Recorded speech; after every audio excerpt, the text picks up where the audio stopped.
ထိုင်းနိုင်ငံဘန်ကောက်မြို့မှာဇွန်လ12ရက်ကပြုလုပ်တဲ့အာဆီယံနိုင်ငံသားဝန်ကြီးများအလွတ်သဘောစည်းဝေးမှာ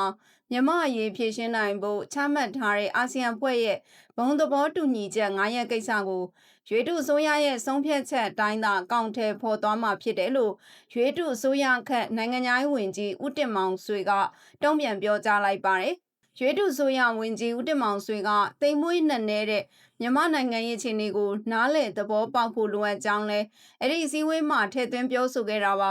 အရေးကြီးဆိုကိုရွေးတုလွှတ်တော်ကဇူလိုင်9ရက်မှာအတည်ပြုဆုံးဖြတ်ခဲ့လို့အဲ့ဒါကိုရွေးကောက်ခံအစိုးရအနေနဲ့အကောင့်ထဲဖော်ဆောင်ရွက်သွားဖို့တာဝန်ရှိတယ်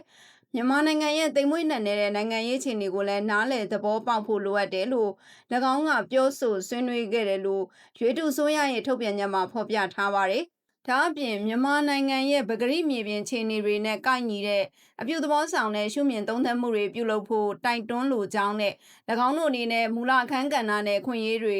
အာဆီယံမှာမကြမီပြန်လည်ရရှိနိုင်မယ်လို့မျှော်လင့်ပြီးအာဆီယံနဲ့အဖြစ်နိုင်ဆုံးပူးပေါင်းသွားမှာဖြစ်တယ်လို့လည်းဆွေးနွေးခဲ့ပါတယ်။အာဆီယံရဲ့ဘုံ9ရက်သဘောတူညီချက်ဟာလက်ရှိအခြေအနေနဲ့မကိုက်ညီတဲ့အပြင်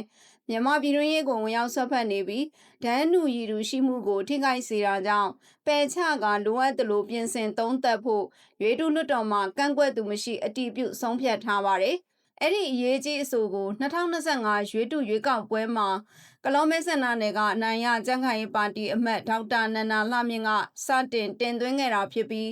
လက်ရှိချိန်ထိဘုံ9ရက်ကြောင့်အာဆီယံထိပ်သီးစည်းဝေးတွေကိုရွေးတုသမ္မတကတက်ရောက်ခွင့်မရသေးတဲ့ပေါ်ဆွဆွဲချက်တွေနဲ့တင်သွင်းလာတာလည်းဖြစ်ပါတယ်။အဲ့ဒီအဆိုကိုရွေးတုအမတ်တွေကချက်ချင်းထောက်ခံဆွေးနွေးသွားခဲ့ကြပြီးပုံမှန်တီတီမဲဆန္ဒနယ်ကကြံ့ခိုင်ရေးပါတီအမတ်ဦးလာဆွေက၎င်းတို့ကိုဖယ်ကျင်ထားတဲ့အာဆီယံလက်ကြောင့်ဥက္ကဋ္ဌဖိလစ်ပိုင်နိုင်ငံအနေနဲ့အာဆီယံကနေနှုတ်ထွက်တင်တယ်လို့ဝေဖန်ပြောဆိုမှုတွေပြုလုပ်ခဲ့ပါတယ်။စစ်တပ်အာဏာသိမ်းမှုဖြစ်ပွားခဲ့တဲ့နောက်ပိုင်းစစ်ကောင်းဆောင်သွင်းမြောင်ရွေးတုသမ္မတမင်းအောင်လှိုင်နောက်ဆုံးတက်ခွင့်ရခဲ့တဲ့အင်ဒိုနီးရှားနိုင်ငံဂျာကာတာမြို့အာဆီယံထိပ်သီးအစည်းအဝေးပွဲပြီးမှအာဆီယံဘုံ9ရက်ကိုချမှတ်ခဲ့တာလည်းဖြစ်ပါတယ်။အခုဘန်ကောက်မြို့အစည်းအဝေးဟာရွေးတုအစိုးရခန့်နိုင်ငံသားဝန်ကြီးနဲ့ပထမဆုံးချိန်ဖြစ်အလို့သဘောထိတွေ့လာတာလည်းဖြစ်ပါတယ်။ဒါပေမဲ့ရွေးတုအစိုးရဘက်ကအာဆီယံရဲ့ဘုံ9ရက်ကိုတိကျစွာလိုက်နာဖော်ဆောင်ခြင်းမရှိသေးပဲအာဆီယံဖွဲ့အနေနဲ့ဘုံ9ရက်ကိုခိုင်ခိုင်မာမာဆက်လက်ရည်တည်သွားမှာဖြစ်တယ်လို့ပြန်လည်တုံ့ပြန်ထားပါတယ်။